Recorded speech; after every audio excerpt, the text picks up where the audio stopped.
Let's go, champ.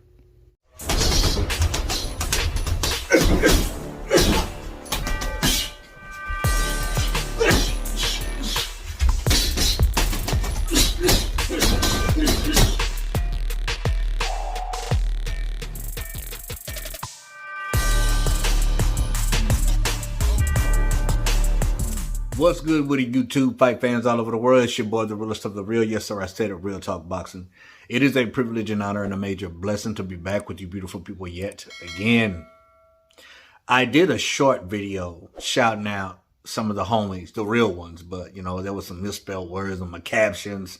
Sometimes I don't proofread when I speak it into the text, and it was all jacked up. So let me shout them out again.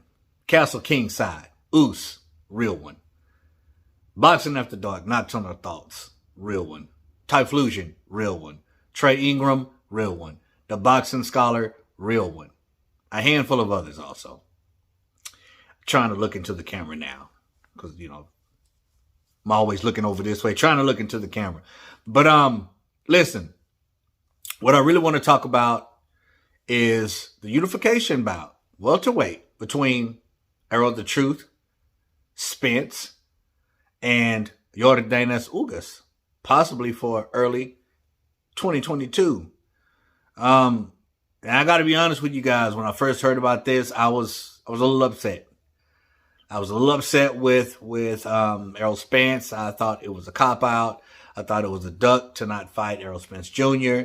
And a handful of my boxing buddies thought the same thing. But I had to take a step back and really analyze it. First of all, I'm not in Errol Spence's shoes. I don't know if he's really scared of Crawford or not. Sometimes on the outside looking in, it would appear that way, but I don't really know what this dude is feeling. So, but really what I had to focus on and understand is that, man, it's a unification bout. You know what I'm saying? So what I got to be upset about? You know what I'm saying? Well, what do I have to complain about? It's a unification bout. You know, we don't see that often nowadays. We don't. Now, what I like, honestly, is what Ugas said.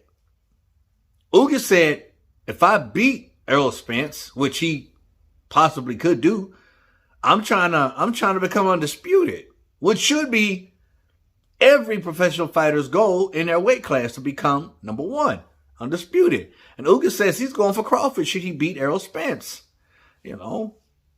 But we don't hear Errol Spence saying that. And that's cool. It's all good. Because we got a unification bout. Possibly. And I like what Ugas is saying. Now, do I think that Ugas stands a chance of beating Errol Spence? I do. And here's why. You know, Errol Spence has been through a lot lately. You know what I'm saying? First of all, he's been very inactive. He's had a retina injury, which ain't no joke. It's not. I've never had a retina injury, but I've heard people talk about it, and I've heard boxers who've had the retina detached or torn. It ain't no joke. The healing process, the rehab ain't no joke. You know, said they wouldn't wish it on their worst enemy. And not only that, 2019, he had that bad car accident that could have been way worse.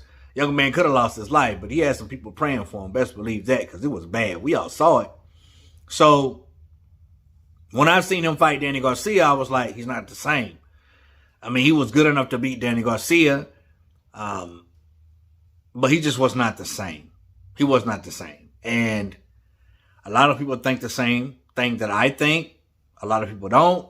But judging by the Errol Spence that we have now versus the Errol Spence before, I think Ugas stands a great chance of winning this fight. Could pull off the upset. He really, really could. I mean, Ugas showed up against Manny Pacquiao, and I know a lot of people are going to say, Manny Pacquiao's past his prime. He's old. He's in his 40s, but he was still doing his thing. But Ugas showed up and he showed out. Grand opportunity. He took it and he ran with it. Which a lot of people in general, let alone fighters, a lot of people in general, you know, won't take a hold of an opportunity and run with it. You know, it's just, some people aren't capable of doing that, but Ugas did that. And I commend him for it. And I also commend him for saying that, hey, if I beat Spence, I'm shooting for Crawford, man. I'm trying to become undisputed, which is what we need in the welterweight division. We really do. I like it. I like it a lot. Not quite sure if this fight's actually going to happen, but if it does, your boy Real Talk will pay for it. Most definitely. And Errol Spence, you know, if he shows some signs of his old self, you know, definitely he would win the fight. Now, if we were talking about the old Errol Spence, I would tell you already, Ugas has no chance. No chance. But Ugas is a problem for anybody. He's long, he's rangy, and sometimes he's awkward. Came in with his eyebrows shaved the last time against Pacquiao. That alone will throw you off, man. That'll throw you off. But I just like what I'm hearing from Ugas, and I do think he stands a great chance of beating Errol Spence. Not saying that he will, but I'm just not looking at the same Errol Spence. You know what I'm saying? Have you heard about it? What do you think about it? Please comment down below. Let your bro Real Talk know. As always, respect, all, fear none. God bless. Till the next time Real Talk Boxing, I'm up and I'm out of here, baby. Click, click. Bye now.